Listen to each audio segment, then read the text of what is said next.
जय हिंद दोस्तों। Good morning to all of you. Welcome to my channel RM classes. आज की इस वीडियो में हम डिस्कस करेंगे 20 अक्टूबर के करंट अफेयर्स के बारे में। वैसे करंट अफेयर्स जिनसे इंपॉर्टेंट प्रश्न बनते हैं और उनके एग्जाम में आने की पूरी संभावना रहती है। वैसे इंपॉर्टेंट न्यूज़ के बारे में डिस्कस करेंगे। तो चलिए सेशन को स्टार्ट करते हैं। हाँ, एक बात और, अगर हमारे आप टेलीग्राम चैनल से जुड़ना चाहते हैं तो उसका लिंक मैंने डिस्क्रिप्शन बॉक्स में डाल दिया है।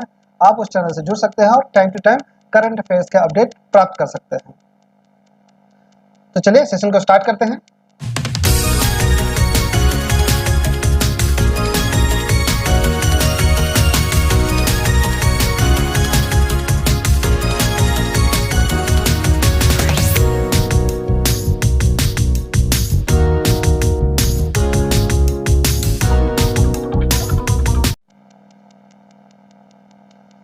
तो चलिए पहले टॉपिक से स्टार्ट करते हैं। अभी हाल ही में 18 अक्टूबर को असम के लोगों के द्वारा असम में एक त्योहार मनाया गया जो प्रतिवर्ष मनाया जाता है। उसका नाम है कटी बिहू, जिसे कोंगाली बिहू के नाम से भी जाना जाता है। यह कटी महीने के पहले दिन पड़ता है। आमतौर पर यह मिड अक्टूबर के मध्य में यह सेलिब्रेट किया जाता है, जो चावल की फसल की वृद्धि और नई फसल के मौसम की शुरुआत का एक प्रतीक है। कटी बिहू जो है एक सेलिब्रेशन है, एक त्योहार है जो असम के लोगों के द्वारा मनाया जाता है। त्योहार की शुरुआत एक पवित्र पौधे, आमतौर पर तुलसी को धोने और मिट्टी के मंच पर उसको रखने से होती है, जिसे तुलसी भेटी भी कहा जाता है। तो असम के लोगों के द्वारा मिड अक्टूबर में प्रतिवर्ष मनाया जाता है कौन सा त्योहार? कटी बिहू, जिसका एक और नाम है कोंगाली बिहू। ये इस वर्ष 2023 को 18 अक्टूबर को मनाया गया है। बढ़ते अगले टॉपिक की तरफ। अगला टॉपिक है विश्व एनेस्थीसिया दिवस 2023 कब मनाया गया? तो विश्व एनेस्थीसिया दिवस प्रतिवर्ष 16 अक्टूबर को मनाया जाता है। यह विश्व एनेस्थीसिया दिवस एक इंपॉर्टेंट अवसर है जो आधुनिक चिकित्सा उपचारों में एनेस्थीसिया की महत्वपूर्ण भूमिका पर प्रकाश डालता है। 2023 में विश्व एनेस्थीसिया दिवस का जो थीम है एनेस्थीसिया और कैंसर की देखभाल है। ये वर्ष 2023 का थीम है। एनेस्थीसिया है कि बेसिकली चिकित्सा प्रक्रियाओं में दर्द से राहत लाने के लिए एक प्रोसेस है। एनेस्थीसिया एक चिकित्सा पद्धति है जिसमें सर्जिकल प्रक्रियाओं या अन्य दर्दनाक हस्तक्षेपों से पहले रोगियों को दवाएं देना शामिल होता है, जिसमें कि जिस प्रोसेस से वो गुजरेंगे, जिस दर्दनाक प्रक्रिया से उनका इलाज किया जाता है, इससे पहले जो दवाएं दी जाती है उसे एनेस्थीसिया कहते हैं। इसका प्राथमिक उद्देश्य प्रक्रिया के दौरान बेहोशी उत्पन्न करके और दर्द की अनुभूति को रोककर रोगी को आराम सुनिश्चित करना है और आगे की कार्यवाही करना है। एनेस्थीसिया बेसिकली 3 प्रकार के होते हैं। एक स्थानीय एनेस्थीसिया, यह जो है यह प्रकार शरीर के एक विशिष्ट हिस्से को शून्य कर देता है।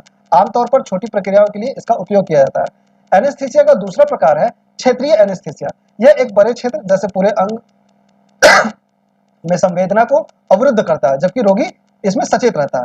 एक तीसरा प्रकार है एनेस्थीसिया का, वो है सामान्य एनेस्थीसिया। इसके परिणाम स्वरूप पूरी तरह से बेहोशी आ जाती है, जिससे मरीज प्रक्रिया के दौरान अनजान और अनुत्तरदायी हो जाता है। तो विश्व एनेस्थीसिया दिवस हर वर्ष 16 अक्टूबर को मनाया जाता है। यह 3 प्रकार का होता है: स्थानीय एनेस्थीसिया, क्षेत्रीय एनेस्थीसिया और सामान्य एनेस्थीसिया।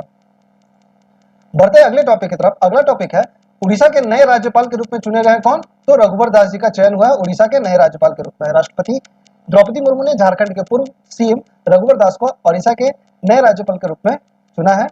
आइए रघुवर दास जी के बारे में बात करें तो 2014 से 2019 तक वे झारखंड के मुख्यमंत्री रहे हैं।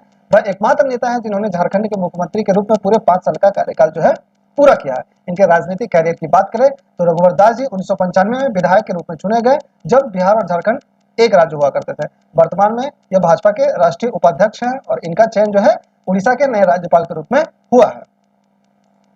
बढ़ते अगले टॉपिक की तरफ। अगला इंपॉर्टेंट टॉपिक है कि एनटीपीसी जो है फोर्ब्स की विश्व के सर्वश्रेष्ठ नियोक्ता 2023 की सूची में शामिल होने वाला एकमात्र भारतीय पीएसयू बन गया। यह पहला भारत का पब्लिक सेक्टर यूनिट है जो फोर्ब्स की विश्व के सर्वश्रेष्ठ नियोक्ता 2023 की सूची में शामिल हुआ।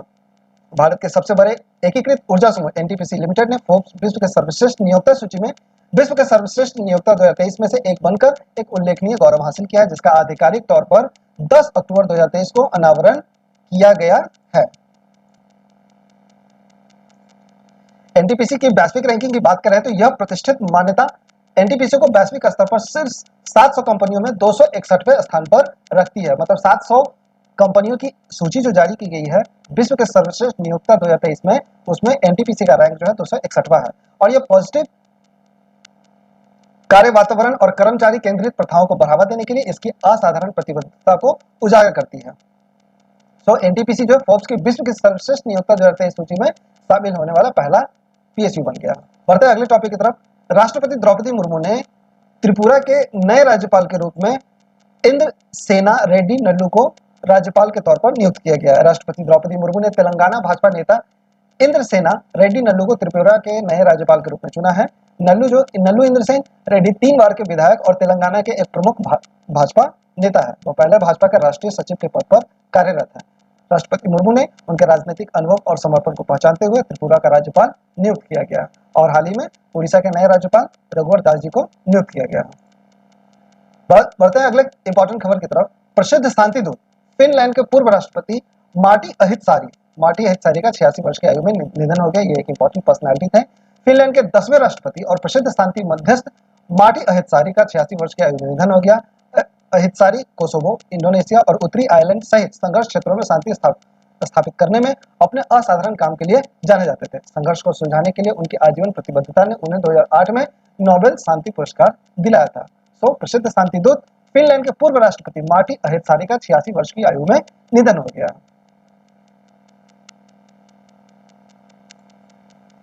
अगला इंपॉर्टेंट खबर है कि राजस्थान में 3 नए जिले बनाने की घोषणा की गई है। राजस्थान के मुख्यमंत्री अशोक गहलोत ने हाल ही में राज्य के 3 नए जिलों की स्थापना की योजना का खुलासा किया। उन 3 जिलों के नाम रहेंगे आपके मालपुरा, सूचनागढ़ और कुचमन सिटी। यह घटनाक्रम आगामी विधानसभा चुनाव से पहले आया है, जिसमें राजस्थान में जिलों की कुल संख्या 53 हो गई है। पहले से राजस्थान में कुल 50 जिले थे। इन 3 जिलों के आने से जिलों की संख्या 53 हो गई है। राज्य सरकार ने इससे पहले उसी साल अगस्त में 17 नए जिले बनाए थे।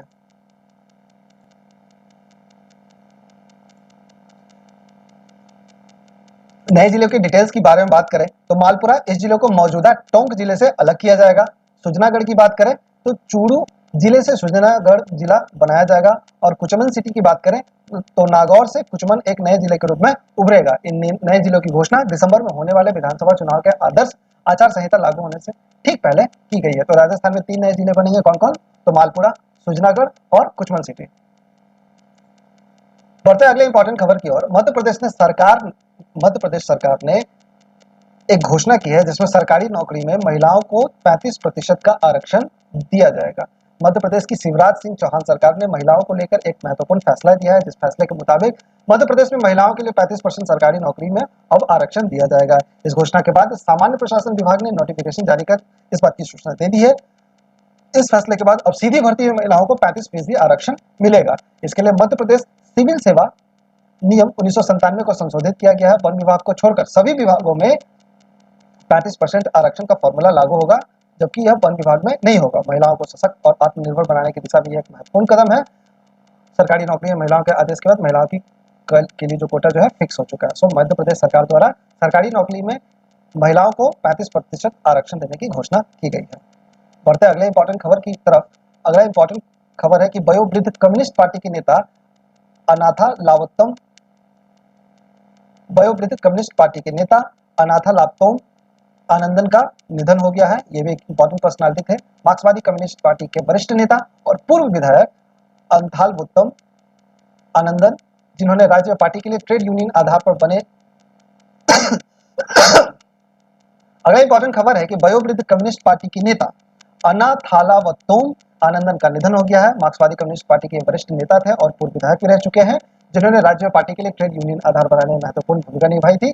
उनका निधन गुरुवार को हो गया है। वो 86 वर्ष के थे। राजनीति की दुनिया में बात करें तो उनकी यात्रा जो है राजनीति में 1954 में शुरू हुई, जब उन्होंने अपने गांव में कॉयर श्रमिकों के लिए उच्च मजदूरी की वकालत करने के लिए आंदोलन में सक्रिय रूप से उन्होंने भाग लिया था। इस प्रारंभिक भागीदारी ने श्रमिक वर्ग के कल्याण के लिए उनके आजीवन समर्पण की नींव रखी। केरल के राजनीतिक परिदृश्य में आनंदन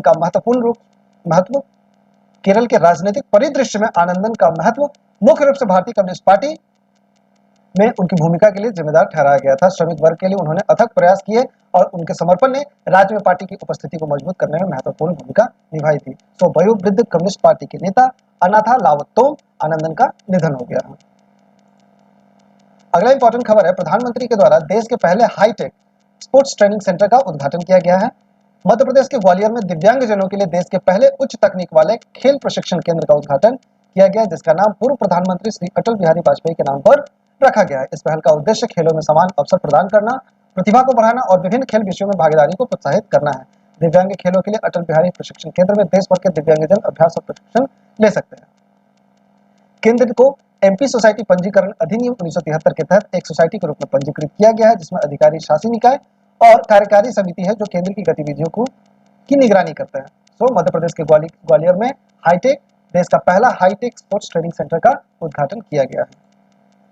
अगला इंपॉर्टेंट खबर है कि संजय कुलश्रेष्ठ को हुडको के नए अध्यक्ष और प्रबंध निदेशक के रूप में नामित किया गया। संजय कुलश्रेष्ठ 16 अक्टूबर 2023 से हुडको के नए अध्यक्ष और प्रबंध निदेशक के रूप में शामिल हो गए हैं। वह एक इलेक्ट्रिकल इंजीनियर है जिनके पास इंफ्रास्ट्रक्चर, फाइनेंसिंग, हेजिंग, जोखिम प्रबंधन, एएलएम, थर्मल पावर प्लांट प्रबंधन, पावर सेक्टर प्रोजेक्ट फाइनेंसिंग आदि में 32 वर्षों से अधिक की विशेषज्ञता है। हुडको की बात करें तो 25 अप्रैल 1970 को इसकी स्थापना की गई थी, जिसका मुख्यालय नई दिल्ली में है।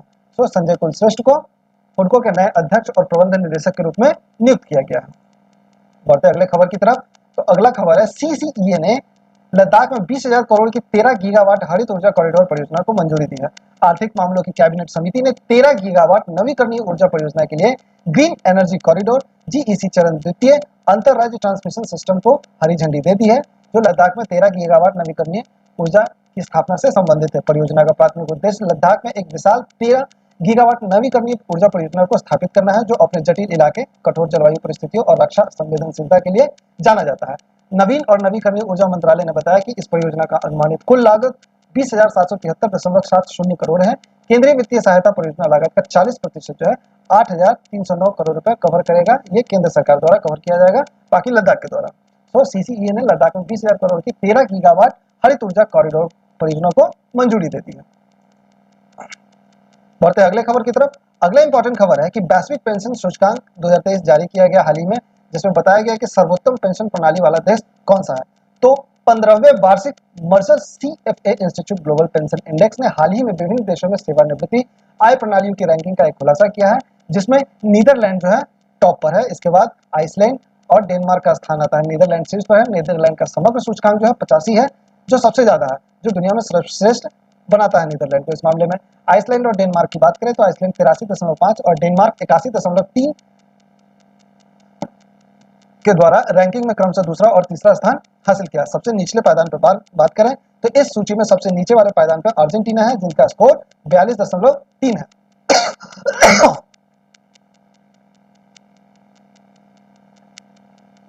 वही भारत के प्रदर्शन की बात करें तो भारत का जो रैंक है, इसमें भारत 47 देशों में 45वें स्थान पर है। बेहतर स्कोर की बात करें तो मुख्य रूप से पर्याप्तता और स्थिरता उप सूचकांक में सुधार के कारण भारत का समग्र सूचकांक मूल्य 2022 में 44.5 से बढ़कर 45.9 हो गया है।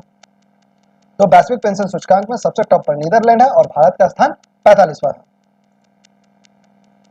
बढ़ते अगले खबर की तरफ, अगला इंपॉर्टेंट खबर है कि लाओ पीपुल्स डेमोक्रेटिक रिपब्लिक बांग्लादेश के बाद 2023 में लिम्फेटिक फाइलेरियासिस को खत्म करने वाला दूसरा देश बन गया। ये बहुत ही इंपॉर्टेंट न्यूज है, हेल्थ से रिलेटेड, बायोलॉजी से रिलेटेड, ऐसे रिलेटेड करंट अफेयर्स में पूछा जा सकता है कि लाओपीडिया 2023 में बांग्लादेश के बाद लिम्फेटिक फाइलेरिया को खत्म करने वाला दूसरा देश बन गया। लाओ पीपुल्स डेमोक्रेटिक रिपब्लिक ने मच्छर जनित संक्रामक रोग लिम्फेटिक फाइलेरियासिस को सफलतापूर्वक समाप्त कर दिया गया। बांग्लादेश के बाद 2023 में यह उपलब्धि हासिल करने वाला यह दूसरा देश बन गया। पहला देश बांग्लादेश और दूसरा देश लाओ हो गया है। पीडिया डब्ल्यूएचओ पश्चिमी प्रशांत क्षेत्र में एलएफ को खत्म करने वाला बेसिकली 11वां देश है। विश्व स्वास्थ्य संगठन ने इस उपलब्धि का श्रेय लाओ सरकार, स्वास्थ्य कार्यकर्ताओं, समुदायों और राष्ट्रीय और अंतर्राष्ट्रीय भागीदारी प्रयासों को दिया है। कुल मिलाकर 19 देशों ने एलएफ को सफलतापूर्वक खत्म कर लिया है। ये एक इंपॉर्टेंट खबर है कि अभी तक लगभग 19 देशों ने इस बीमारी को लिम्फेटिक फाइलेरियासिस को समाप्त कर दिया गया। एलएफ जिसे एलिफेंटियासिस भी कहा जाता है, गंभीर स्वास्थ्य समस्याओं का कारण बनता है और इसका उन्मूलन एक महत्वपूर्ण वैश्विक स्वास्थ्य लक्ष्य है। अगला इंपॉर्टेंट खबर है कि डब्ल्यूडब्ल्यूएफ ने सस्ते पानी की उच्च लागत शीर्षक नाम से एक रिपोर्ट जारी की गई। इस रिपोर्ट में क्या बताया गया, तो विश्व खाद्य दिवस 2023 के में डब्ल्यूडब्ल्यूएफ रिपोर्ट में बताया गया कि जल संकट से $58 ट्रिलियन के आर्थिक मूल्य और खाद्य सुरक्षा को खतरा है। इस रिपोर्ट में, जिसका शीर्षक है सस्ते पानी की उच्च लागत बढ़ते वैश्विक जल संकट की चेतावनी देती है, जो $58 ट्रिलियन के आर्थिक मूल्य, खाद्य सुरक्षा और स्थिरता के लिए खतरा पैदा करता है। विश्व खाद्य दिवस जो 16 अक्टूबर को मनाया जाता है, इसमें एक रिपोर्ट जारी की गई जिसमें पानी और मीठे पानी को पारिस्थितिकी तंत्र के आर्थिक मूल्य का पहला वार्षिक अनुमान प्रस्तुत किया है। इसमें बताया गया कि वैश्विक जल संकट बढ़ रहा है, जिससे 58 ट्रिलियन डॉलर के आर्थिक मूल्य का नुकसान भी है। WWF ने सस्ते पानी की उच्च लागत शीर्षक से एक रिपोर्ट जारी की है। अगला इंपॉर्टेंट खबर है कि प्रधानमंत्री मोदी ने उत्तर प्रदेश में साहिबाबाद स्थान पर भारत की पहली क्षेत्रीय रेल रैपिड एक्स का उद्घाटन किया गया। प्रधानमंत्री नरेंद्र मोदी उत्तर प्रदेश के साहिबाबाद से भारत की पहली क्षेत्रीय रेल रैपिड एक्स का उद्घाटन करेंगे। पहले चरण में 17 किलोमीटर की दूरी तय करी जाएगी, जिसमें कुल 5 स्टेशन है। साहिबाबाद, गाजियाबाद, गुलधर, दुहाई और दुहाई डिपो शामिल है। ट्रेन 15 मिनट के अंतराल पर 160 किलोमीटर प्रति घंटे की रफ्तार से चलेगी। तो प्रधानमंत्री जी के द्वारा उत्तर प्रदेश में साहिबाबाद स्थान पर भारत की पहली क्षेत्रीय रेल रैपिड एक्स का उद्घाटन किया जाएगा। अगला इंपॉर्टेंट खबर है कि राष्ट्रीय हस्तशिल्प प्रदर्शनी, जिसका नाम है गांधी बुनकर मेला, कोलकाता शहर में शुरू हो गया। राष्ट्रीय हस्तशिल्प प्रदर्शनी गांधी बुनकर मेला कोलकाता में शुरू हो गया। केंद्रीय कपड़ा मंत्रालय की पहल के तहत राष्ट्रीय हस्तशिल्प प्रदर्शनी गांधी बुनकर मेला 18 अक्टूबर 2023 को कोलकाता में शुरू हो गया, जिसका मुख्य उद्देश्य देश भर में खादी वस्त्रों की मार्केटिंग को बढ़ाना और खादी उत्पादों के प्रति लोगों की रुचि को पैदा करना है। यह जो मेला है यह 31 अक्टूबर तक चलेगा। राष्ट्रीय हस्तशिल्प प्रदर्शनी गांधी बुनकर मेला शुरू हुआ कहाँ? कोलकाता में। अगला इंपॉर्टेंट खबर है कि पंजाब राज्य सरकार ने राज्य को नशा मुक्त करने के लिए एक होप इनिशिएटिव पहल शुरू किया है। पंजाब सरकार ने राज्य को पूरी तरह से नशा मुक्त बनाने के लिए मिशन होप इनिशिएटिव शुरू किया है। इस समय राज्य को पूरी तरह नशा मुक्त बनाने की कोशिशें जो है अलग अलग स्तर पर राज्य सरकार द्वारा की जा रही है। इस संबंध में मिशन होप इनिशिएटिव एक महत्वपूर्ण शुरुआत है जो अमृतसर से शुरू किया जा रहा है। यह नशा विरोधी होप इनिशिएटिव प्रार्थना, प्रतिज्ञा और खेल की 3 स्तरीय रणनीति के साथ शुरू किया गया है, जो इस खतरे की रीढ़ तोड़ने के लिए नशीली दवाओं के खिलाफ अपनी तरह का यह पहला जन आंदोलन है। इस मिशन की सफलता के लिए श्री हरमंदिर साहब परिसर में अरदास की गई है।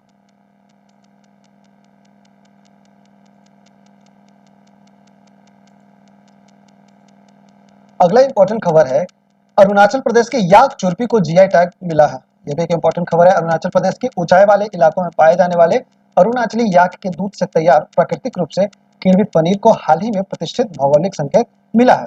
यह मान्यता न केवल क्षेत्र की पाक विरासत का जश्न मनाती है, बल्कि हिमालय क्षेत्र में याक की आबादी के संरक्षण में भी महत्वपूर्ण भूमिका निभाती है।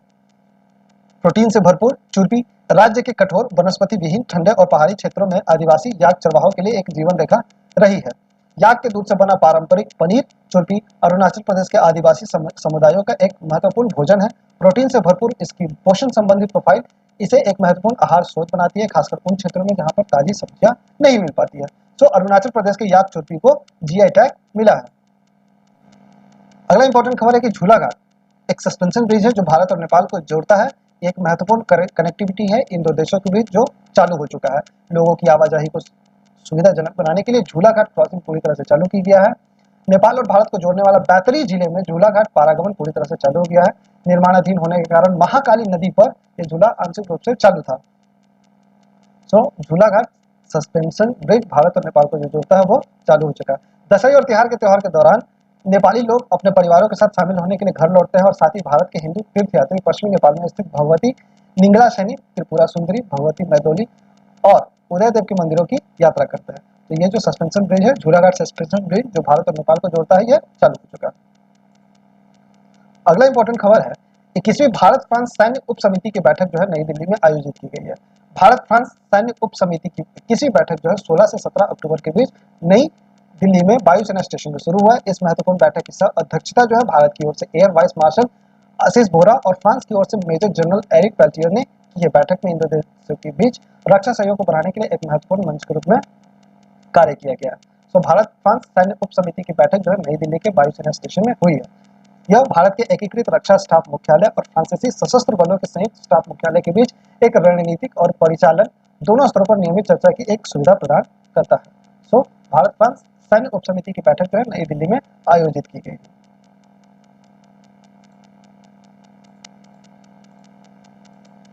अगला इंपॉर्टेंट खबर है दिलीप नोंगमैथम को मणिपुरी भाषा में बाल साहित्य पुरस्कार मिला है। यह भी एक इंपॉर्टेंट पर्सनालिटी है, चर्चा में है, इसके एग्जाम में पूछे जाने की प्रबल संभावना है। दिलीप नोंगमैथम को उनकी पुस्तक इबेम्मा अमासुंग नगाबुम्मा जो एक कहानी संग्रह है उसके लिए मणिपुरी भाषा में बाल साहित्य पुरस्कार 2023 जो है प्रदान किया जाएगा। वही वर्ष 2023 के लिए मणिपुरी भाषा का साहित्य अकादमी युवा पुरस्कार कवि परशुराम थिंगनम की कृति मातमी शेरेंग 37 कविता को दिया जाएगा। सो दिलीप नोंगमैथन को मणिपुरी भाषा में बाल साहित्य पुरस्कार मिला है। आज का अगला और इम्पोर्टेंट और लास्ट खबर यह है कि डॉक्टर मिनेश शाह अंतर्राष्ट्रीय डेयरी फेडरेशन के बोर्ड के अध्यक्ष के रूप में चुने गए हैं। राष्ट्रीय डेयरी विकास बोर्ड के अध्यक्ष और प्रबंध निदेशक डॉक्टर मिनेश शाह को 15 अक्टूबर को आईडीएफ की आम सभा के दौरान अंतर्राष्ट्रीय डेयरी फेडरेशन के बोर्ड के रूप में चुना गया। भागीदारी का एक लंबा इतिहास है। आईडीएफ के साथ डॉक्टर शाह का योगदान वैश्विक मंच पर भारत की अनूठी लघुधारक आधारित डेयरी प्रणाली को बढ़ावा देने में महत्वपूर्ण भूमिका के तौर पर रहा है। तो डॉक्टर मिनेश शाह अंतर्राष्ट्रीय डेयरी फेडरेशन के बोर्ड के अध्यक्ष के रूप में चुने गए। इसके बारे में बात करें तो इंटरनेशनल डेयरी फेडरेशन का मुख्यालय जो ब्रुसेल्स बेल्जियम में है और उनके अध्यक्ष बने हैं डॉक्टर मिनेश शाह। अंतर्राष्ट्रीय डेयरी फेडरेशन की स्थापना जो 1903 में की गई थी। तो ये आज के कुछ इंपॉर्टेंट करंट अफेयर्स थे जो जिनसे एग्जाम में प्रश्न बन सकते हैं। आप इन्हें पढ़ें और अपनी रणनीति में शामिल करें। चलिए कुछ क्वेश्चन को भी देख लेते हैं। पहला क्वेश्चन आपका कटी बिहू मुख्य रूप से किस राज्य का उत्सव है? तो हमने बताया है कि ये मिड अक्टूबर में हर साल मनाया जाता है चावल के नए फसल के तौर पर। तो ये आसाम का त्योहार है जो प्रतिवर्ष मिड अक्टूबर में सेलिब्रेट किया जाता है। अगला इंपॉर्टेंट खबर है कि त्रिपुरा के नए राज्यपाल के रूप में किसे चुना गया है? तो त्रिपुरा के नए राज्यपाल के रूप में चुना गया है इंद्रसेना रेड्डी नल्लू को। इंद्रसेना रेड्डी नल्लू को त्रिपुरा के नए राज्यपाल के रूप में चुना गया है। वही बात करें रघुवर दास का, तो रघुवर दास जी को उड़ीसा के नए राज्यपाल के रूप में राष्ट्रपति के द्वारा चुना गया। वही बात करें अगला इंपॉर्टेंट खबर है कि अंतर्राष्ट्रीय डेयरी फेडरेशन के बोर्ड के अध्यक्ष के रूप में किसे चुना गया? तो अभी हमने बताया कि डॉक्टर मिनेश शाह को अंतर्राष्ट्रीय डेयरी फेडरेशन के बोर्ड के अध्यक्ष के रूप में चुना गया। अगला क्वेश्चन है 21वीं भारत फ्रांस सैन्य उप समिति की बैठक कहाँ आयोजित की गई है? तो ये नई दिल्ली के वायुसेना स्टेशन पर आयोजित की गई है 21वीं भारत फ्रांस सैन्य उप समिति की बैठक। आज का अगला और अंतिम क्वेश्चन ये है कि हाल ही में रघुवर दास को किस राज्य का राज्यपाल चुना गया है? तो अभी हमने बताया कि रघुवर दास जी जो झारखंड के पूर्व मुख्यमंत्री रहे हैं और ये पहले मुख्यमंत्री जिन्होंने अपना 5 साल का कार्यकाल पूरा किया है, तो उनको उड़ीसा के नए राज्यपाल के रूप में नियुक्त किया गया। तो ये आज के कुछ इंपॉर्टेंट करंट अफेयर्स और उससे रिलेटेड क्वेश्चन थे जिनसे एग्जाम में प्रश्न बन सकते हैं।